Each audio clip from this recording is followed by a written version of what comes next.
Guys, आप लोगों ने अपनी स्कूल्स की किताबों में पीरियोडिक टेबल तो जरूर देखी होगी और उसके कुछ एलिमेंट आज भी आपको याद होंगे, जैसे कि hydrogen, helium, oxygen, nitrogen, isn't it.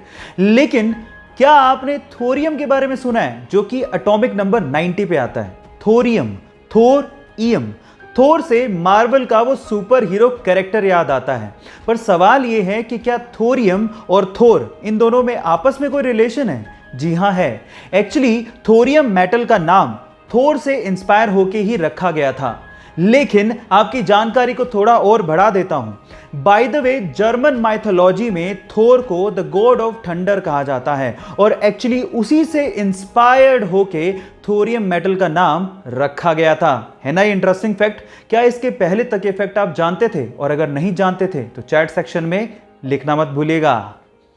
Guys, ये आपने साइंस की किताबों में जरूर पढ़ा होगा कि कोई भी एटम या एलिमेंट 3 फंडामेंटल पार्टिकल से मिलकर बनता है, इलेक्ट्रॉन, प्रोटॉन और न्यूट्रॉन। लेकिन उसमें इलेक्ट्रॉन सबसे ज्यादा स्टेबल फंडामेंटल पार्टिकल है। इनफैक्ट ये पूरी ही यूनिवर्स में सबसे ज्यादा स्टेबल है। वो कैसे, मैं आपको बताता हूं। एक्चुअली एक इलेक्ट्रॉन 60,000 योटा ईयर्स तक एग्जिस्ट कर सकता है। 60,000 योटा ईयर्स मतलब अपनी यूनिवर्स की एज के 5 गुना ज्यादा समय तक इलेक्ट्रॉन एग्जिस्ट कर सकता है। Oh my God! ये इंटरेस्टिंग फैक्ट जान के आपको कैसा लगा, चैट सेक्शन में लिखना मत भूलिएगा। पीने के पानी की कमी और साफ पानी के खत्म होने का डर आज हर देश में है। जहां एक और सभी देश पीने के पानी की कमी के चलते परेशान हो रहे हैं, वहीं रशिया के साइबेरिया में एक झील ऐसी है जहां पर दुनिया का 20% फ्रेश यानी कि साफ पीने लायक पानी मौजूद है। उस झील का नाम है झील बैकाल।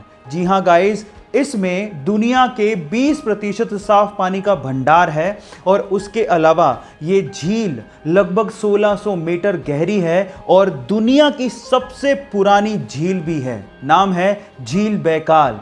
ये इंटरेस्टिंग फैक्ट जान के आपको कैसा लगा, चैट सेक्शन में लिखना मत भूलिएगा। गाइस, मैथ से बहुत लोगों को डर लगता है और उसका फोबिया भी बहुत ज्यादा होता है। इसी वजह से एक बार इंटरनेट पे एक पोस्ट वायरल हो गया, जो पोस्ट आपको अभी वीडियो में दिखाई दे रहा है। मैं आपको उसका ट्रांसलेट करके बताता हूं। इस पोस्ट में ये लिखा हुआ था कि परसेंटेजेस आर रिवर्सिबल, मींस जो 25 का 8% होता है उतना ही 8 का 25% भी होता है और उनमें से एक को आप आसानी से अपने दिमाग में ही निकाल सकते हैं। इसका मतलब मैं समझाता हूं। मतलब यह है कि अगर आप 25 का 8% निकालने बैठोगे तो वो उतना ही आएगा जितना 8 का 25%, और 8 का 25% निकालना बेहद आसान है। 1/4 ही तो करना है और 8 का 25% यानी कि 1/4 कितना होगा? 2। ये इस पोस्ट का मतलब है। ये फैसिनेटिंग सा मैथ्स का फैक्ट जान के आपको कैसा लगा, चैट सेक्शन में लिखना मत भूलिएगा। गाइस, इंडोनेशिया में चावल यानी कि राइस की खेती करने के लिए वो लोग राइस फिश टेक्निक का इस्तेमाल करते हैं। अब ये क्या है, डोंट वरी, मैं आपको बताता हूँ। एक्चुअली इसमें होता कुछ यूं है कि राइस की खेती करने में फसलों के बीच में जो पानी होता है उसमें वो लोग मछलियां छोड़ देते हैं और मछलियों को वो लोग पालते भी हैं। अब होता कुछ यूं है कि मछलियों की ड्रॉपिंग बेसिकली किस तरह से काम करती है, फर्टिलाइजर की तरह से, और मछलियां एक्चुअली पेस्ट और इंसेक्ट्स को खा भी लेती हैं। अब इससे डबल फायदा हो गया, फर्टिलाइजर की जरूरत नहीं पड़ी, पेस्टिसाइड की भी जरूरत नहीं पड़ी, और इससे जो ऑक्सीजन की सर्कुलेशन होती है उससे 10% ज़्यादा पैदावार होती है चावल की।